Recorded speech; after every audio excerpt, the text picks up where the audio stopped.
When you stepped into your kitchen this morning, did you feel that quiet, persistent ache of having to make a choice you feel completely unequipped to handle? It is that specific kind of paralysis that sets in when you are standing at a major crossroad in your life, looking at a horizon wrapped in thick fog, realizing your map does not match the territory anymore. You look around for someone who actually knows the way forward, but everyone else seems just as lost, just as distracted, or just as terrified as you are. We naturally assume that our anxiety comes from a lack of information. We tell ourselves that if we just had more data, a clearer plan, or a 5-year guarantee, the fear would finally evaporate. But what if the problem isn't the fog at all? What if the real reason you are feeling so disoriented is simply that you have been trying to act as your own shepherd? You have been trying to read a landscape you were never built to navigate alone, carrying the burden of finding the path when that responsibility was never meant to rest on your shoulders. By the time we finish our reflection today, I want to show you a completely different way to move through the unknown. You are going to understand how to walk through seasons of deep uncertainty, not by discovering more answers, but by changing your position. You will see how to replace that frantic search for direction with a quiet, steady confidence that comes from doing one simple thing: staying close to the only one who already knows every single twist and turn of the trail ahead. To understand how that shift happens, we have to look closely at a text we often read but rarely allow to challenge us. It is the opening of the 23rd Psalm, written by King David. "The Lord is my shepherd, I shall not want. He maketh me to lie down in green pastures, he leadeth me beside the still waters. He restoreth my soul. He leadeth me in the paths of righteousness for his name's sake. Yea, though I walk through the valley of the shadow of death, I will fear no evil, for thou art with me. Thy rod and thy staff, they comfort me." When we hear the word shepherd, we usually think of a soft, sentimental picture on a Sunday school wall. We think of a peaceful figure holding a clean, fluffy lamb in a perfectly manicured meadow. But in the ancient world, shepherding was a gritty, high-stakes operation. It was a functional, rigorous relationship based on survival. A shepherd was a guide, a warrior, and a scout. He was someone who knew the brutal reality of the wilderness, recognized the hidden movements of predators, and constantly walked ahead of the flock to test the ground before a single hoof stepped onto it. Think about two different believers facing the exact same season of sudden transition. The first person is frozen. They spend every night running the numbers, overthinking every conversation, and trying to force their life into a predictable trajectory. They are trying to create their own spiritual GPS, and the more they plan, the more lost they feel. Now, look at the second person. They are looking at the exact same job loss, the same difficult medical report, or the same fractured relationship. Yet they are moving forward with an unhurried, grounded stability. They don't have a map either, and they can't see through the fog any better than the first person. But they have a quiet, settled confidence because they have stopped looking at the terrain and have started tracking the movements of the leader. They don't need to know what is around the bend because they are completely convinced of the character of the one who is leading the way. To see why this works, you have to understand the mechanics of how a shepherd actually operates in the wild. A sheep is an incredibly vulnerable animal. It has no natural armour, no sharp claws, and a terrible sense of direction. Left to itself, a sheep will walk right off a cliffside while looking at a patch of grass. Therefore, the shepherd's work is continuous. He carries two specific tools. The first is the rod, a heavy wooden club used to shatter the jaw of a wolf or a bear. It is a defensive weapon meant to keep danger at bay. The second is the staff, a long pole with a curved hook at the end. The shepherd does not use the staff to beat the sheep. He uses it to gently hook the neck of a straying lamb and pull it back into the safety of the collective rhythm before it wanders into a crevice. Notice that in verse 4, the valley of the shadow of death does not suddenly disappear. The text does not say the shepherd builds a bridge over the ravine or finds a bypass around the dark canyon. The shepherd walks you through the valley, right into the middle of the shadows, because that is where the path lies. But you are safe in that darkness, because your only job is to stay within range of the shepherd's voice. The sheep doesn't need to understand the geography of the canyon. It just needs to know that the outline of the shepherd is still moving ahead of it. Imagine a first-time hiker who has signed up to scale a steep, technical mountain peak. Halfway up the mountain, an unexpected storm rolls in, and a dense, blinding fog covers the trail. You cannot see 2 feet in front of your face. Panic starts to rise in your throat. You have no idea where the drop-offs are, and you don't know which rocks are loose.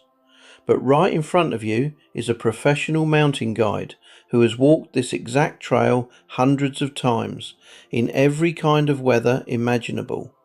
He knows exactly where the path narrows, where the solid handholds are, and where the mountain falls away into nothingness. In that moment, your survival does not depend on you becoming a master geographer. You do not need to read a complex radar map. Your entire existence shrinks down to one single urgent task. Do not lose sight of the guide's back. As long as you place your foot exactly where he just placed his, you are perfectly safe. When you refuse to trust the guide, your spiritual life begins to fracture and your soul starts to exhibit the diagnostic symptoms of carrying an unauthorized leadership role.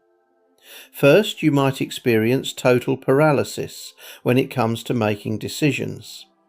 You find yourself unable to commit to a direction because you are terrified of making a mistake that will ruin your future. That doesn't mean you are weak or losing your faith. It means you are operating under the false assumption that your future security depends on your perfect wisdom rather than God's perfect guidance. Second, you might lie awake at 2 o'clock in the morning, mentally rehearsing worst-case scenarios, trying to solve problems that haven't even happened yet. That doesn't mean you lack intelligence. It means you are trying to use your mind as a defensive weapon, trying to think your way into safety, instead of resting under the protection of the shepherd's rod. Third, you might feel a deep, burning resentment when life gets dark, feeling as though God has abandoned you because the path led into a canyon. That doesn't mean you are failing as a Christian. It means you have confused a good shepherd with an easy path. It means you have forgotten that the best pastures often require walking through the darkest ravines to get there. Here is where most people get it wrong when they read this psalm. We treat these verses like a beautiful piece of poetry meant exclusively for the funeral home or the aftermath of a crisis. We quote it when the storm has passed, looking back from the safety of the other side. But when David wrote these words, he did not use the past tense. He did not say, "The Lord was my shepherd, and he eventually got me out of the valley." He spoke in the absolute present tense, standing right in the middle of the shadows, surrounded by enemies, with the dust of the trail still on his clothes. The shift in David's life was not the removal of the valley. It was the realization that he was not walking through the valley alone. You do not conquer the fear of the dark by demanding that God turn on all the lights. You conquer it by reaching out your hand and realizing the sentinel is standing right next to you in the dark. To practically apply this shepherd relationship to your daily routine, you have to build habits that consciously transfer the leadership of your life back to Christ. Step 1. Claim your green pasture before the day begins. Psalm 23 says, "He maketh me to lie down in green pastures." The old habit is waking up and instantly launching into production mode, fueling your mind with text messages, obligations, and the frantic pace of the world. The new habit is allowing God to restore your soul before you handle a single task.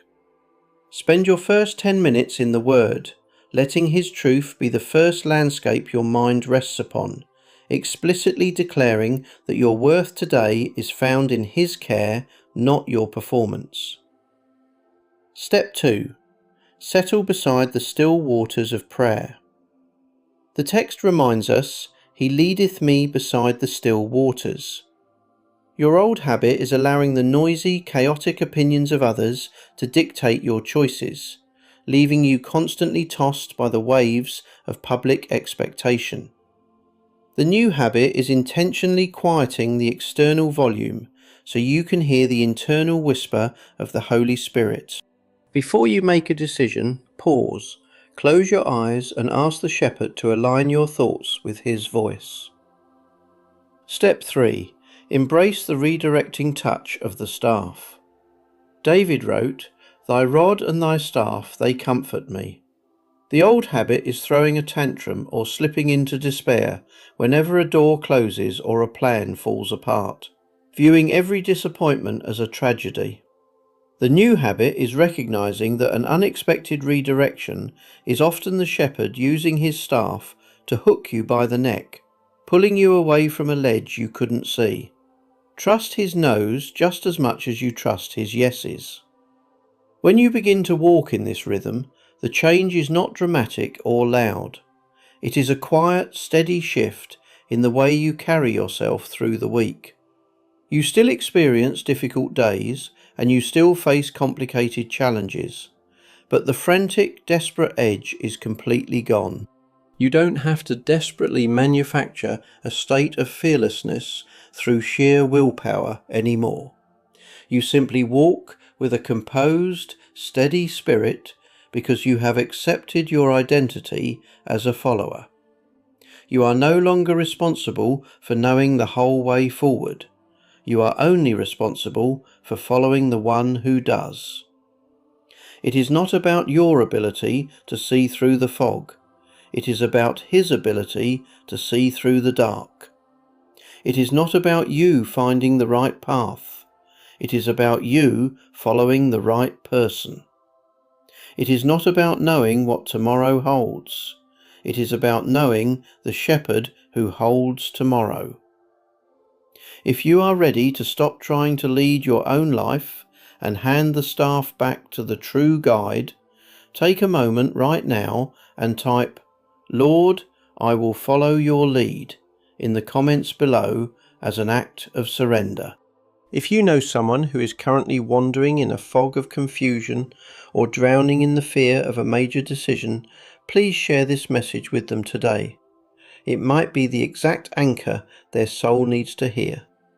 And if you want to continue learning how to walk in the quiet confidence that comes from studying the scriptures, make sure to subscribe so we can keep tracking the heart of God together.